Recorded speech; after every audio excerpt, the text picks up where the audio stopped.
Welcome back to the Dawn Show. So there's no better way to lounge at the beach than with a good book, right? Back again with some great summer beach reads is Rachel Freed, who's a children's librarian with the Free Library of Philadelphia, and Dina Halick, who's with the Parkway Central Library.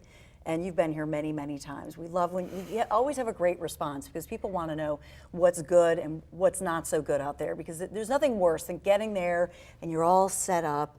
You got your beach umbrella, you've got your drink, and then the book is a clunker. And then you accidentally brought War and Peace, and it's just not moving for you. It's not working for you. I can never get into that one. Too long. It's bad. I've never read it. Really? Really? Wow. I know. I'm surprised. I know. No, it's like big and long and intimidating. depressing and Russian, and I've never been able to get my mind around wanting to do that. Now we can all feel better about it. So what have you got for us? You've got 4. I have 4. The first one I have is Rainbow Rowell's Landline. I even brought it, and she autographed it for me. Nice. I have to find it and show it to you. One of the perks of the job. You get to actually meet these and save all these. Rainbow Rowell, Look call at me. this. Dina, aw. I know, it's exciting. So she is the author of Eleanor and Park and Fangirl. Both of them have been amazing books over the last couple of years. And this is her newest. It's an adult book. It's kind of a romance, but Rainbow is not very good at happy endings. She wants you to actually feel. Have all the feelings. All the feelings. All the Oh my feelings. goodness, I haven't read a book of hers that I haven't cried in, but this was a good cry. So basically, this is a television executive, and she's married, she has kids, she thinks everything's going well. She's a little busy with work, she can't really go on the family vacation, so she tells her husband and her kids that they're not gonna be able to do it because she has to do this pilot. And her husband's like, fine, we're going, you stay here. And she's like, what? Wow. And so she's left behind, and suddenly she's like, what's going on with my marriage? And she ends up back at her parents' house during this, and an old, like, 1980s telephone is in, like one of those princess phones in the bedroom that we had. And she realizes when she picks up this phone and dials her husband's number, she gets her husband from back when they were dating, from the past. Oh, what a great idea. And so she's talking to this kid who they're just dating for him. And it isn't 20 years later for him. And so now it's like, can she fix the present by changing the past? And it's a really fascinating look at what marriage is and what work goes into marriage. And can you just, by changing one thing in the past, change your present?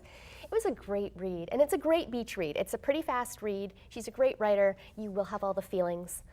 But she burst onto the scene about a year ago with Eleanor and Park, which is this real sleeper of a beautiful love story. we talked about it last time. I think so. So, yeah. And then Fangirl, which was all about sort of fandom, and we just had the Wizard Con in town. And it's all about like being so in love with something. She's just a fabulous writer. You just want to devour all of her words. You really, the people she writes about are real. You want to kind of give them a hug or be friends with them or go out for a drink with them. So you get them. They aren't two-dimensional. And she sounds like that when you met her. She's a lot of fun. She was great. That's great to know. She was wonderful. And on a completely different note, for those of you who like science fiction, kind of science fiction, I have The Martian. This is a first novel. This is, the simplest way to explain it is Robinson Crusoe on Mars.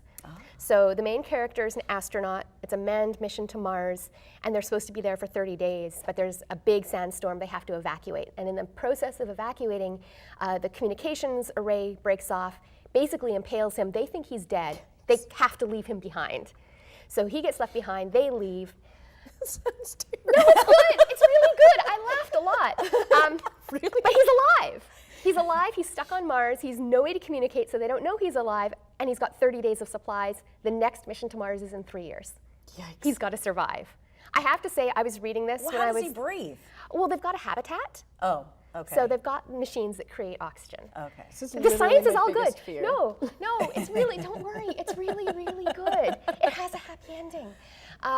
Spoiler alert! Spoiler No, alert! it's really Everybody leaves. But I was Except the Martians. Yeah, No, just kidding. there are no aliens. It's all just science and hilarity, and potential death. But it's really fast paced. I was reading this at home. My mom was visiting, and every once in a while she'd stick her head out of the kitchen. She's like, "Why are you laughing?" I'm like, "Oh, did I do that aloud?" It's because I was just reading this book and giggling out loud to myself. Oh, that's So it's nice. really fantastic. Again, Is this adult? Could a this is- teenager read a this? teenager could totally Okay. read this. It is probably a little less clean than yours. There is no sex. There's only him. Okay. But there is swearing. But yeah, it's, Yeah, oh no, oh, teenagers shocking. never swear. But yes, I would say if you've got a good reader as a teenager, I would give this to anyone like 14, 15 and Okay. older. And if they're good readers earlier, it's just a really great adventure story and a Nice. survival story.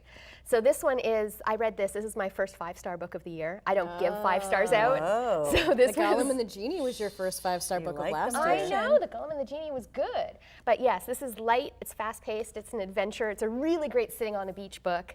Kind of makes you want to go to space. Well, except for the possible death part of it. But But science that and would be hijinks, bad. yay. science and hijinks. Yes. All right, 2 books in 1 minute. Okay, Outwitting History, Okay. 1980s.